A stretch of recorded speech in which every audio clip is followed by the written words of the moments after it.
بسم الله والصلاة والسلام على رسول الله. ازيكم حبايبي؟ عاملين ايه؟ يا رب تكونوا بخير. تعالوا نعمل شوية كسكسي، بس ان شاء الله هيطلعوا معاكي عظمة. من كيلو دقيق واحد عملت اكتر من 2 كيلو كسكسي. الحجم انتوا عارفين انه بيتضاعف في الكسكسي.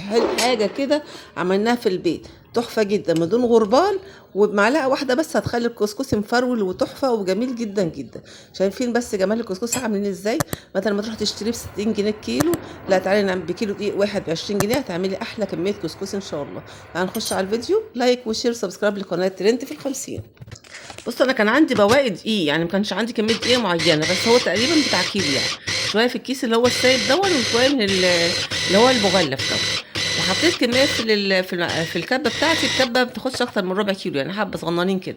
حطيت شويه وبقيت اسقسق بالميه بق كده، يعني معلقتين ثلاثه معلقتين ثلاثه كده زي ما انتوا شفتوا كده، واضرب بالكبه لحد ما بقى عامل زي ايه، حبات الرمل كده. هعمل الكميه اللي باقيه برضو بنفس النظام كده. هقوم حاطه شويه ميه، حاجات بسيطه، ما تحطيش كميه الميه اللي انت هتحطيها كلها، لا بصي، يعني معلقتين معلقتين معلقتين معلقتين، واضربي. يعني انت حطي الميه وانت بتضربي.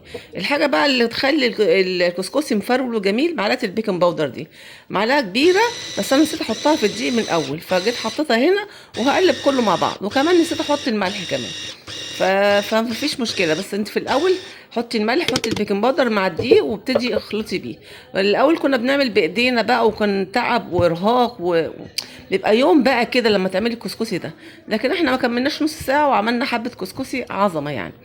عملت الكميه دي كلها، حطيتها في حته قماشه نظيفه موجوده عندي، كان مخليها مخصوص للكسكسي. وهعملها زي البقعه كده. انا حاطه حله على البوتاجاز، ميه بتغلي، وحاطه المصفى. حطيت المعالق الخشب دي عشان القماشه ما تلزقش في القاع بتاع المصفى، والبخار يلزق فيها، فانا عايزاها تبقى مفروله يعني. عشان كده حطيت ايه، حركه المعلقه دي. هاخد معايا في اول حاجه نص ساعه الا 5 دقايق كده. تخبطي عليها كده تسمعي صوت الرنه كده، تعرفي انه استوى. فهرده تاني. الاول كان بالغربال نقعد نضرب ونعمل بالغربال، ودينا تتعور، والغربال بيبقى فيه مسامير وشغلانه يعني. بس بصراحه الكبه ريحت المواضيع دي كلها. هتحطي شويه شويه وتضربيها ضربه تانية. بص عامل زي حبات الرمل ازاي، جميل جدا جدا. في نفس القماشه هفضي اللي انا رديته مره كمان، لان هسويه مره تانية. بص هو سهل جدا، انت لو شفتي بس الطريقه واحده واحده كده هتعملي احلى كسكسي في البيت. كنت شويه الملح كنت ناسيهم، حطيتهم دلوقتي، حطهم بقى واضرب كله. وفي الاخر كله هتضرب مع بعض يعني بص الضربه التانية ما بتاخدش معايا لحظات، تمام. لكن في اول ضربه بستنى لما تشرب الميه، واحط ميه تاني ميه تاني، يعني سيكه سيكه كده، يعني فاهمين ازاي. لكن في الضربه التانية بس يا دوب بفكه من بعضه. عملت الكميه دي كلها، هعملها زي البقجه تاني، وهردها على الميه مبخار.